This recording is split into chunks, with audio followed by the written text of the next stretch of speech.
먼저 마이클 메이슨 스미스소니언 연구소 민속생활문화유산 센터장님께서 무형문화유산의 환경적 지속 가능성을 위한 공동체의 과제를 주제로 특별 연설을 해주시겠습니다.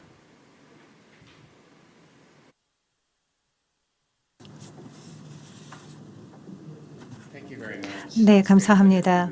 여러분들 만나 뵙게 돼서 진심으로 감사드리고 기쁩니다. 또 뿐만 아니라 이렇게 중요한 주제에 대해서 강연을 할 수 있게 되어서 기쁘고 그 초청에 감사드립니다. 지금 제가 워싱턴에 있습니다.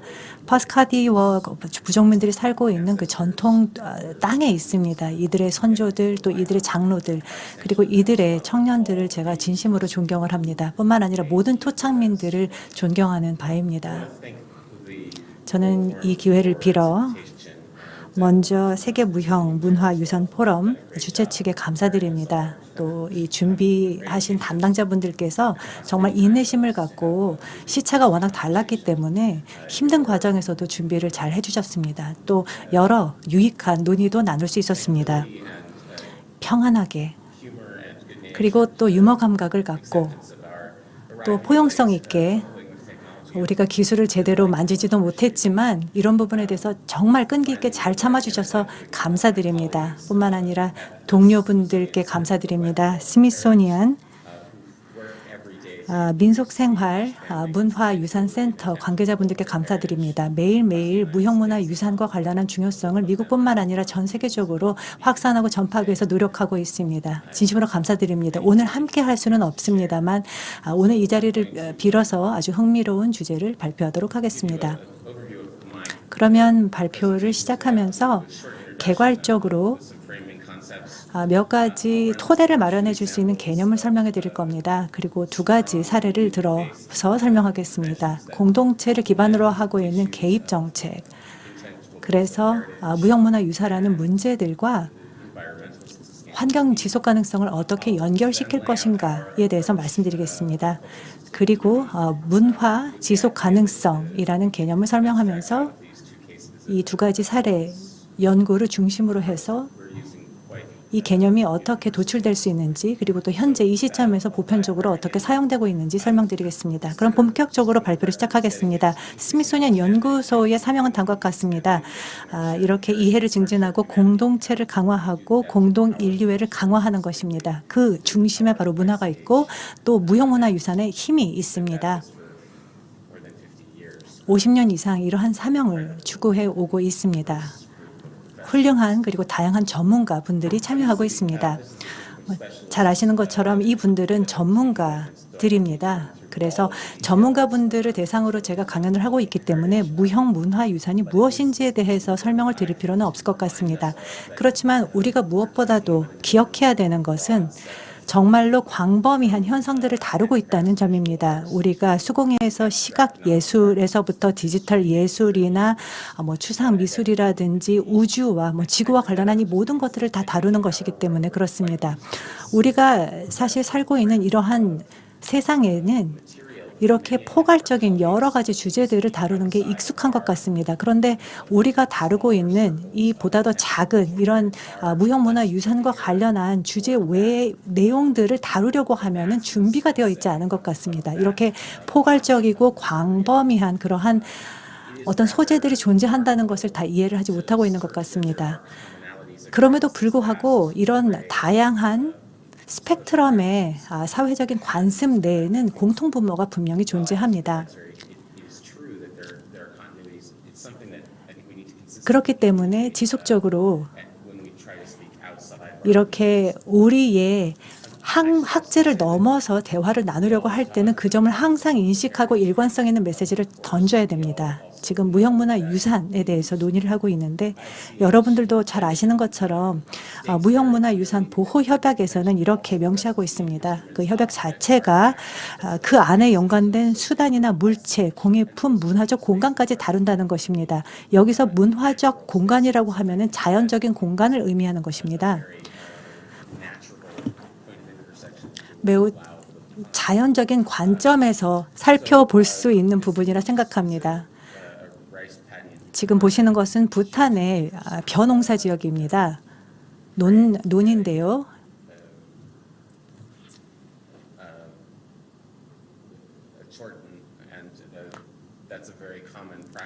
여기에서는 벼농사를 하면서 이렇게 사원을 중앙에 건설을 하고 있습니다. 매우 흔한 관습인데 자신들이 일을 하러 나갈 때 또 일터에서 돌아올 때 사원에 들려서 기도를 하기도 합니다. 기도를 하는 것을 원하고 있기 때문에 그렇습니다. 네, 그러면 이제 잠시 케냐를 살펴보도록 하겠습니다. 케냐 사우스 리프트 토지 소유자 협회라고 알려진 동료분들도 솔라로라는 이름으로 일컫고 있는 조직입니다. 솔라로는 NGO입니다. 수년 전에 사우스 리프트라는 케냐 지역에서 만들어진 NGO였는데 한 18,000명 정도의 마사이 부족인들이 참여를 하고 있습니다. 그리고 처음에 시작됐던 것은 이런 공동체 멤버들의 삶을 개선하기 위해서 시작한 것입니다. 이러한 사명에서부터 비롯되어서 자연스럽게 여러 다양한 생물 다양성 보존 활동이 이루어지게 되었고 무형문화유산 부분까지 다루게 된 것입니다. 보존 활동을 진행하고 있습니다. 그렇기 때문에 그 작업을 기반으로 해서 공동체 보존이라는 개념이 강화되었고 지금 소개해드리고자 하는 라레누크는 공동체 보존 기구입니다. 보존 단체입니다. 이 공동체, 이 지역 사민들이 예를 들어서 정찰원이라든지 뭐 수렵을 하든지 아니면 보호를 하기 위해서 다른 어떤 불법 침입자가 없는지를 지킵니다. 그리고 또한 가이드 역할도 하고 있습니다. 워낙 방문자들이 많이 오기 때문이죠. 그래서 이러한 지역을 통해서 이 보호구역 외에 캠프 사이트를 건설해서 이 보존과 관련한 노력들을 이해하기 위한 활동을 시작하였습니다. 그리고 이 지역에서 사실 전 세계 여러 많은 단체들이 찾고 있습니다. 그래서 캠프 사이트로 시작이 되었기 때문에 환경에 또 어떻게 그런 큰 영향을 주지는 않고 있습니다. 이렇게 아름다운 훌륭한 캠프에 제가 하루 있을 수가 있었는데 이곳에서 지내면 정말 훌륭합니다. 이렇게 앞에 맹수들이 밤에 움직이는 모습들을 보고 이러한 곳에서 직접적으로 자연이라든지 경관을 체험해 볼 수 있습니다. 그래서 사우스 리프트에 가면은 이러한 것을 볼 수가 있습니다.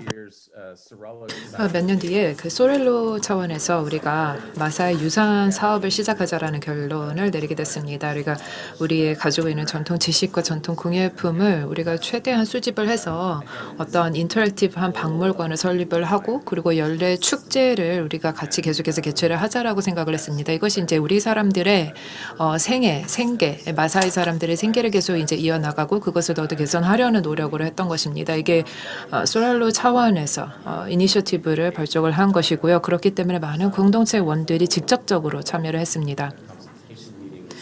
물론 이제 좀 공식적인 어떤 협의 과정을 가지기도 했었지만 많은 경우는 비공식적으로 비형식적으로 이루어졌다고 할 수 있겠습니다. 그 공동체, 이 토착민 공동체의 그 협의 과정이 늘 그렇듯 굉장히 비형식적으로 이루어졌습니다. 2013년에 첫 번째 마사이 문화 축제가 개최됐었는데요. 그분들이 보통 계시는 지역의 북부 지역에서 문화축제를 개최했었습니다. 이게 가장 접근성이 좋다고 판단을 해서 그렇습니다. 그 주변 도로나 그 켄야에서 많은 인구 밀집도를 고려를 해서 제일 사람들이 올 수 있는 지역이라고 판단했기 때문에 그렇습니다. 그리고 이것이 또 케냐 국립박물관 근처이기도 해서 일반적으로 기존의 인프라가 이미 어느 정도 구축이 되어 있는 곳이었습니다.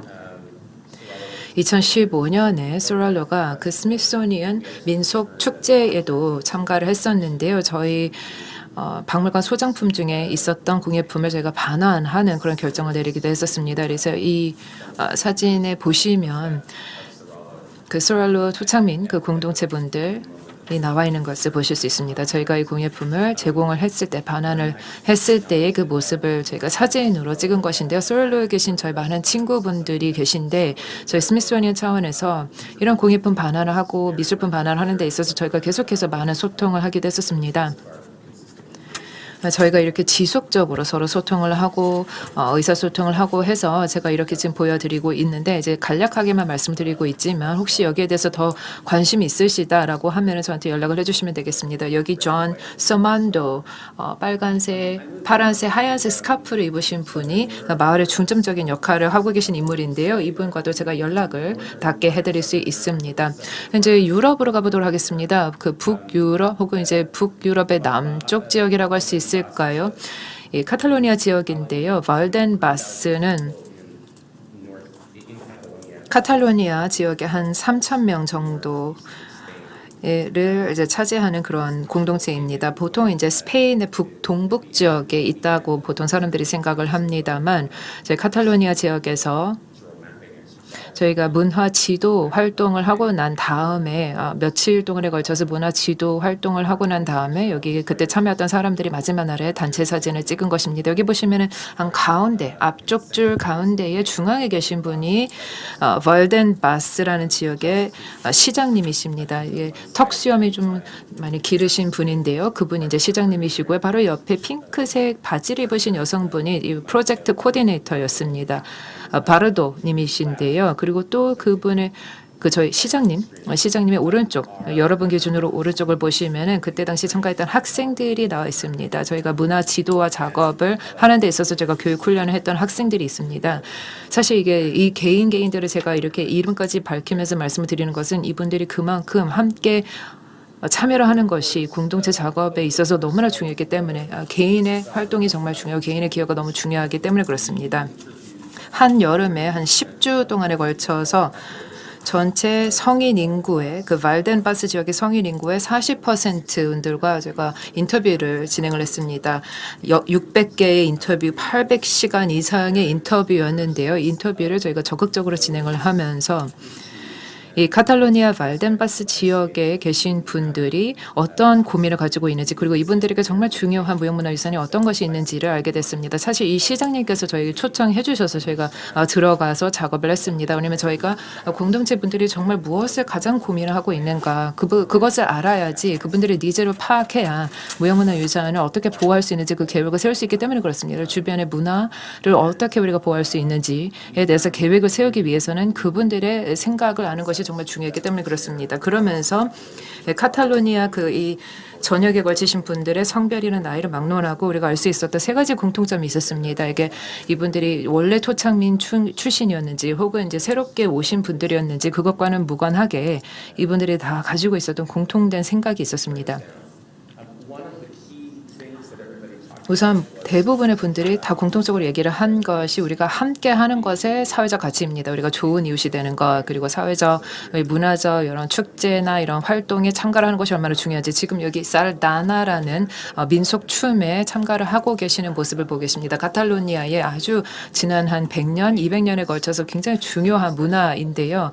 이런 문화 요소를 통해서 이 사람들이 굉장히 표현을 할 수가 있는 것입니다. 특히 35세 이상의 성인 분들이 천천히 원을 그리면서 춤을 추는 것인데요. 이게 계속해서 원이 확대되면서 여러 사람들이 참가하는 그런 전통춤입니다. 또 두 번째 이분들이 공통적으로 말씀하셨던 것이 풍경 그리고 농촌 생활의 중요성입니다. 그 발덴바스 지역은 이게 하나의 계곡입니다. 그러니까 계곡에 실질적으로 거기에 위치하고 있는 마을이기 때문에 지금 여기 보시면은 평야도 있고 그리고 산맥도 있는 것을 보실 수 있습니다.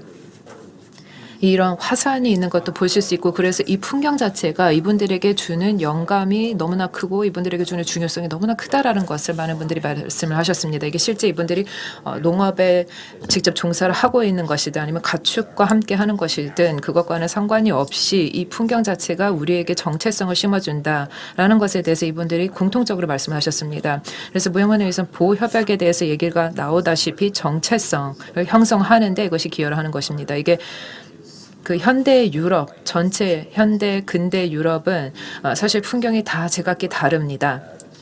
그리고 굉장히 근대성이 많이 이제 깃든 모습들이 많이 있어서 여기 공동체는 여러 이제 정치적인 압박도 있고 그리고 특히 개발을 더 하자 이런 입김이 있음에도 불구하고 풍경을 계속해서 회복시키고 복원하려고 노력을 하는 것입니다. 심지어 한 8년 전쯤이었을까요? 8년 전쯤에 시작됐던 인프라 어떤 개발 사업이 있었는데요. 그 개발 사업이 이제 시작된다 발표될 때부터도 이 공동체 분들이 너무나 걱정을 많이 했었습니다. 그래서 거기에 계속해서 압박을 받고 있는 그런 상황입니다. 그리고 이제 그 풍경과 관련해서 또 말씀을 드리자면 이 발덴바스의 지역의 거주민들에게 있어서 여기는 등산의 전통이 굉장히 중요하게 작용하고 있습니다. 여기 제이카라는 등산 클럽이 있는데 이게 굉장히 활발한 참여를 하고 있는 많은 분들이 참여를 하고 있는 문화협회입니다. 한 해에 몇 번이나 이렇게 등산을 가기도 하고요. 이런 것은 이제 자연유산을 보는 그런 트레킹을 하는 것도 있고요. 하지만 이런 NGO가 구체적으로 이런 등산 트레킹을 지속적으로 조직화하고 이것을 계획을 하는 것 자체가 얼마나 이 등산이라는 종목이 등산이라는 요소가 이분들에게 중요하게 작용하는지를 알 수 있습니다. 계속해서 주변을 등산하고 하이킹하는 것이 얼마나 전통으로 자리 잡았는지를 보는 것이 흥미롭습니다. 이 카탈로니아 지역에서는 그 NGO 협회들이 설립되는 것이 굉장히 전통으로 자리 잡고 있습니다. 별개 이런 개별적인 NGO라기보다는 NGO들이 서로 네트워킹하는 그런 전통이 있다라는 것이죠. 왜냐하면 카탈로니아 같은 경우는 워낙 정치적으로 소외를 받고 핍박받은 그런 지역이기 때문에 이것이 이제 발덴바스에도 영향 미쳤습니다. 말씀드렸다시피 여기 이제 한 3천 명 정도의 주민들이 계시는데 그럼에도 불구하고 공식 NGO가 50개 정도나 됩니다. 사회적, 문화적 여러 가지 삶의 영역을 관장하는 50개의 NGO가 있다라는 사실을 보시면 굉장히 많은 사람들이 꾸준히 계속적으로 자원을 하고 봉사를 하고 이 시간을 많이 지원을 한다는 것입니다. 저는 미국인으로서 우리도 자원봉사라는 그런 정신이 굉장히 대대적으로 확산되어 있는데 저희보다도 훨씬 월등하게 자원봉사를 많이 하고 계시는 분들입니다.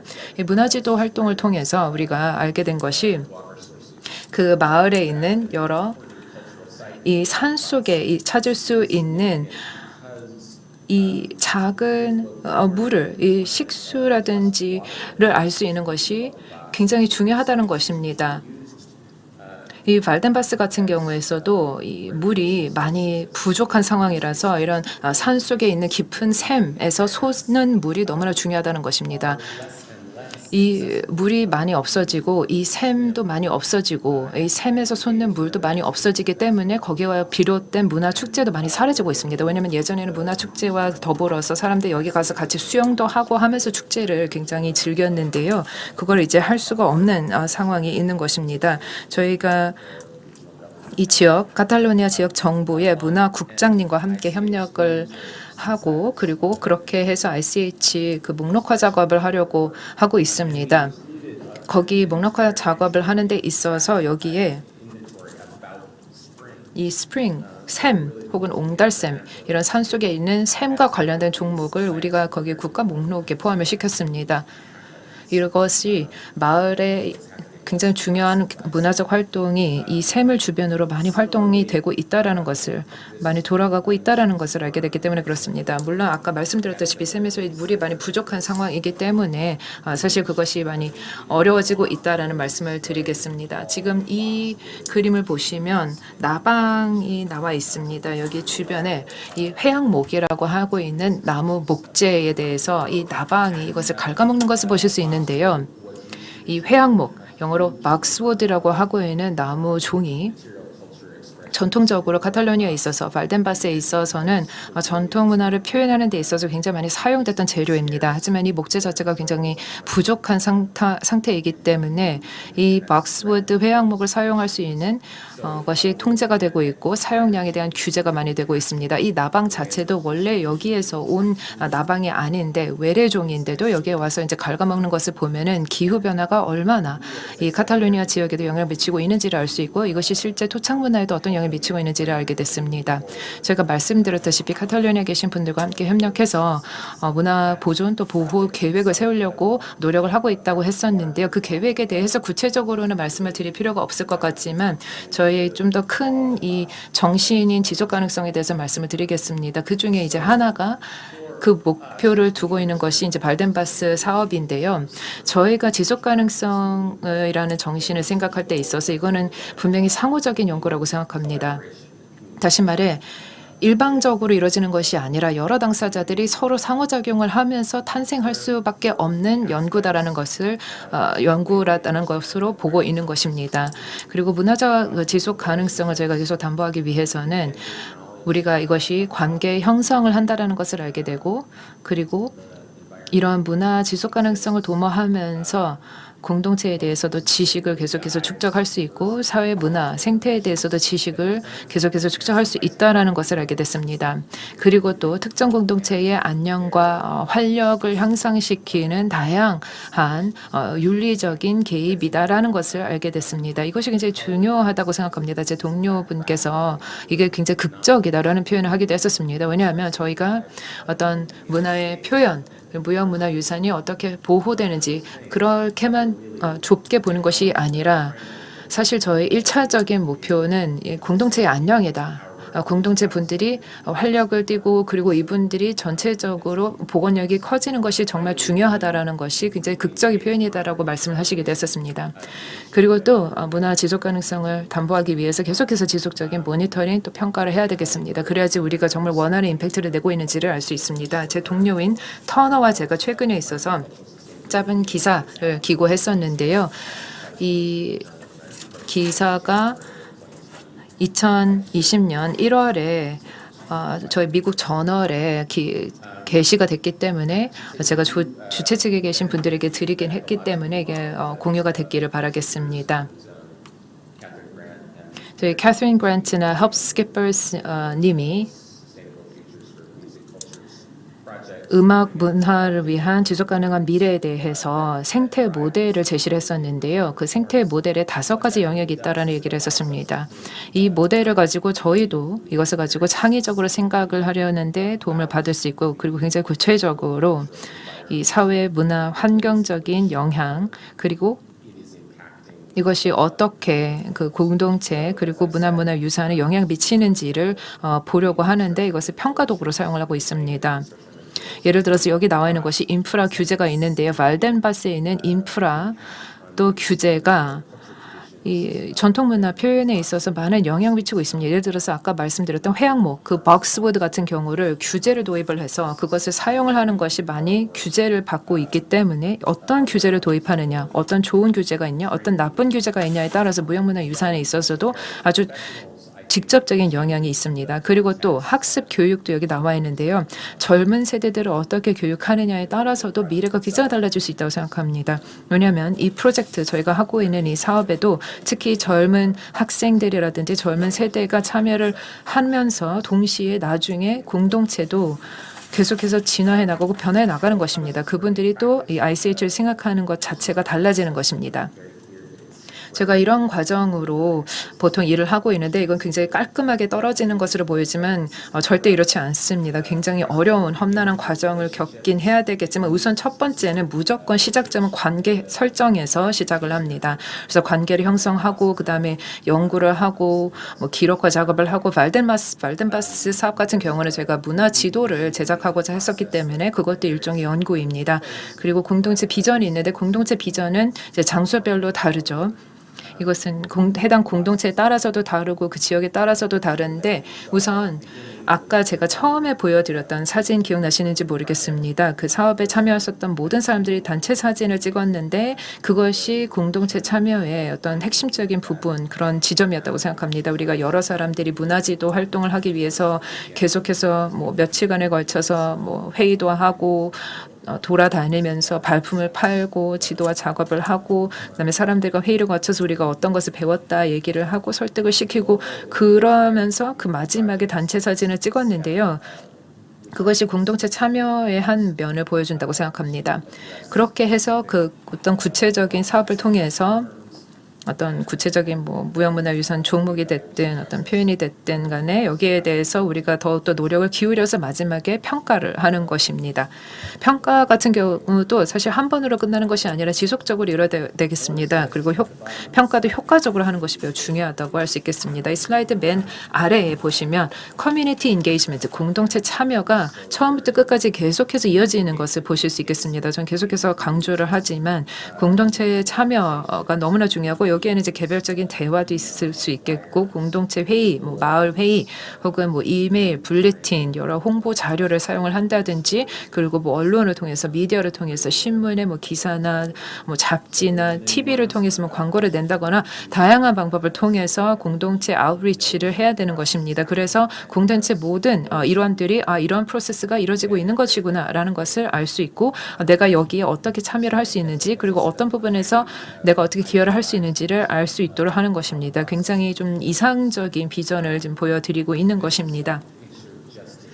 네, 이것은 또다시 그 공동체 참여가 얼마나 중요한지 보여드리는 사진입니다. 학생분들입니다. 그 문화 지도 제작 사업 작년 여름에 있었던 그 문화지도 제작 사업에 참여했던 학생들인데요. 지금은 코로나 때문에 이렇게 만나고 하는 것이 굉장히 어렵겠죠. 왜냐하면 이분들이 나가서 600명을 상대로 인터뷰를 실시하고 그렇기 때문에 그게 이제 지금은 어렵겠지만 어쨌든 이런 사진을 찍었고요. 이것으로 마무리를 짓도록 하겠습니다. 시간 내주셔서 감사드리고 저희 folklife.si.edu를 통해서 더 정보를 얻으실 수 있고 혹은 mason@si.edu로 이메일 보내주셔도 되겠습니다. 다시 한번 저희 세계무형유산 포럼 주최 측에 계신 모든 분들에게 감사드리고요. 공동체 역할에 대해서 말씀을 드릴 수 있는 기회 주셔서 감사합니다.